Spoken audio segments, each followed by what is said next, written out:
Hello friends, welcome to my channel. I am dietitian speaker. आज का topic friends बहुत ही important है क्योंकि ये टॉपिक बच्चों के ऊपर है और जिस तरह से कोरोना का इफेक्ट हो रहा है और जो नया कोरोना का इफेक्ट आने वाला है वो थर्ड स्टेज बहुत ही खतरनाक होने वाला है फ्रेंड्स।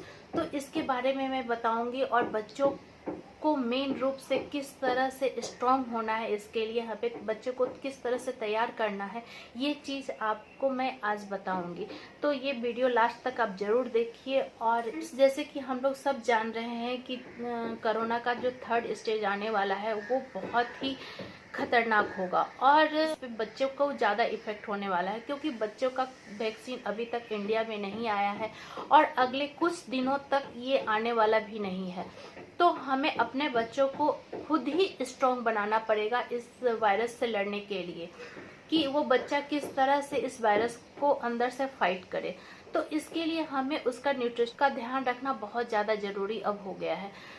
जैसे बच्चा नहीं खाता था तो हमें उसे कुछ भी खिला के और समझा के खिला देते थे, लेकिन अभी ऐसा नहीं चलने वाला है फ्रेंड्स। तो अभी हमें उसके प्रोटीन्स का, कार्बोहाइड्रेट का और विटामिन्स, मिनरल्स, सारे चीज़ का हमें बहुत ही ख्याल रखना पड़ेगा। किस तरह का न्यूट्रिशन दे कि उसका इम्यूनिटी बढ़े और अपने अंदर से उसका इम्यूनिटी स्ट्रांग हो। बच्चे को सबसे ज़्यादा ज़रूरी है प्रोटीन, क्योंकि ग्रोइंग एज में बच्चे को प्रोटीन की बहुत ज़्यादा ज़रूरत होती है और हमें ये पता नहीं है कि प्रोटीन हमें बच्चों को कितना देना है। आज मैं आपको बताऊंगी कि बच्चों को कितना प्रोटीन देना है, कितना कार्बोहाइड्रेट्स देना है और कितने उसके लिए मिनरल्स और विटामिन्स की ज़रूरत होती है।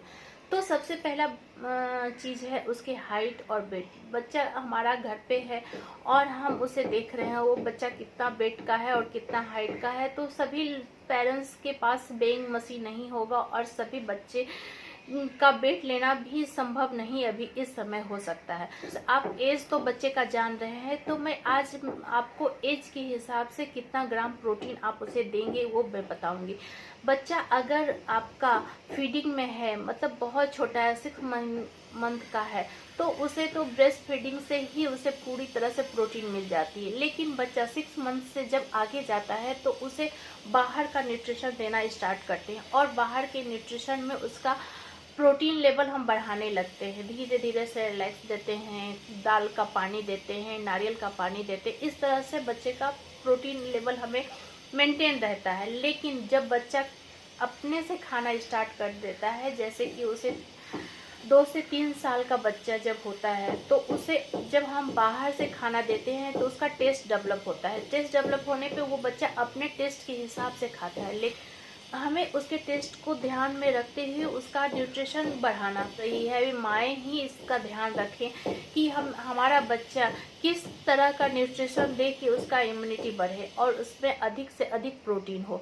तो बच्चा आपका दाल नहीं खाता है, आपका बच्चा पालक नहीं खाना चाहता, कोई भी लीफी वेजिटेबल नहीं खाना चाहता, वेजिटेबल नहीं खाना चाहता, गाजर नहीं खाना चाहता, फ्रूट नहीं खाना चाहता, तो आप उसके लिए इस तरह की रेसिपी बना के दीजिए ताकि वो बच्चा वो टेस्ट के हिसाब से उसका रेसिपी बनाइए और उसमें ये सारे न्यूट्रिएंट चाहिए।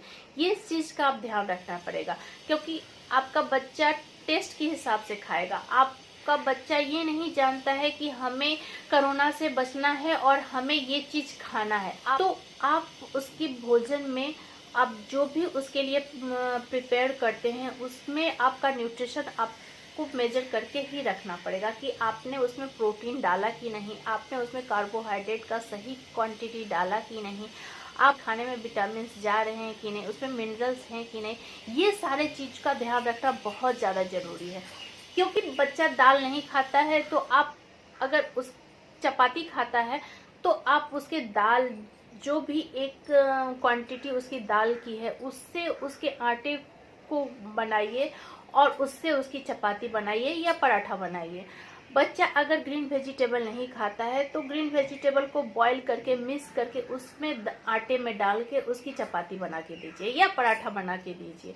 अगर गाजर नहीं खाता है तो गाजर का भी रेसिपी आप बना सकते। 3 टाइम का बच्चा खाना खा रहा है या 4 टाइम का खा रहा तो चारों टाइम इस तरह से एक टाइम उसमें दाल डाल दीजिए, एक टाइम में उसमें वेजिटेबल डाल दीजिए। यह पनीर का पराठा बना के दे सकती, इससे उसका प्रोटीन लेवल बढ़ेगा क्योंकि प्रोटीन अगर हमारे बॉडी के अंदर बच्चे के प्रोटीन अधिक देंगे तो उसमें इसका इम्यूनिटी बढ़ेगा, और ग्रोइंग एज का बच्चा है तो उससे उसका ग्रोथ में भी अच्छा होगा।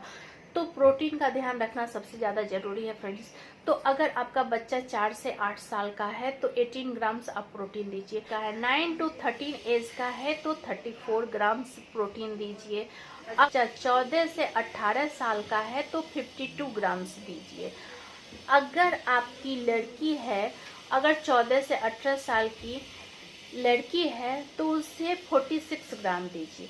लड़की को थोड़ा कम प्रोटीन्स की ज़रूरत पड़ती है, लेकिन बॉयज़ में उसमें ग्रोथ ज़्यादा होते हैं और उसके मसल्स ज़्यादा स्ट्रॉन्ग बनते हैं, इसके लिए बॉयज़ को प्रोटीन की थोड़ी ज़्यादा ज़रूरत पड़ती है।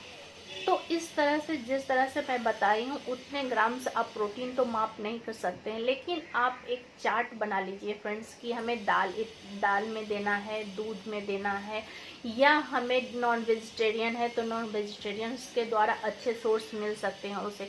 अगर वेजिटेरियन आपका बच्चा है तो आपका मेन सोर्स हो जाता है वेजिटेबल्स, दाल, पल्सेस, पनीर, सब हो जाएगा फ्रेंड्स। तो उसके लिए ज़्यादा आपको केयर करना पड़ेगा।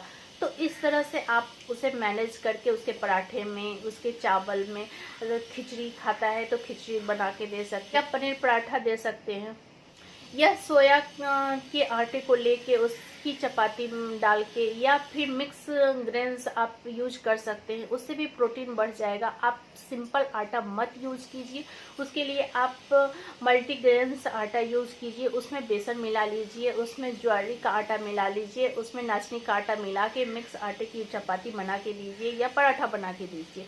इससे बच्चे का प्रोटीन लेवल बढ़ जाएगा और साथ में उसके मिनरल्स भी और फाइबर्स भी बढ़ेंगे। तो ये बहुत ही हेल्दी उसके लिए होगा और बहुत न्यूट्रिशन स्ट्रांग होगा। इसी तरह से आप उसे मिड टाइम ड्राई फ्रूट्स ज़रूर दीजिए। ड्राई फ्रूट्स अगर इस तरह से नहीं खाता है तो ड्राई फ्रूट्स मिल्क शेक बना के दीजिए एक टाइम, या ड्राई फ्रूट्स को भिंगा के उसे कोई डेजर्ट बना के दीजिए। लेकिन आप उसे किसी ना किसी तरह से ज़रूर उसे ये सारे चीज़ उसे खाने में इंक्लूड कीजिए, तभी उसका इम्यूनिटी स्ट्रांग होगा। लॉकडाउन में तो आपका भी मन लगेगा और आपका बच्चा भी स्वस्थ रहेगा। तो फ्रेंड, जो भी न्यूट्रिशन से अगर आपको कोई चीज़ पूछना है तो हमें कमेंट्स करके पूछ सकते हैं। आपके बच्चे क्या नहीं खाता है तो आप वो चीज़ भी हमें कमेंट्स कर सकते हैं, ताकि मैं उसके लिए कुछ रेसिपी आपको बता सकती हूँ। तो आप प्लीज़ हमें कमेंट्स करके बताइए कि आप क्या प्रॉब्लम हो रहा है आपके बच्चे के साथ न्यूट्रिशन देने में। तो अगर आपको ये वीडियो पसंद आया है तो प्लीज़ लाइक कीजिए, शेयर कीजिए और सब्सक्राइब कर दीजिए। Thank you friends.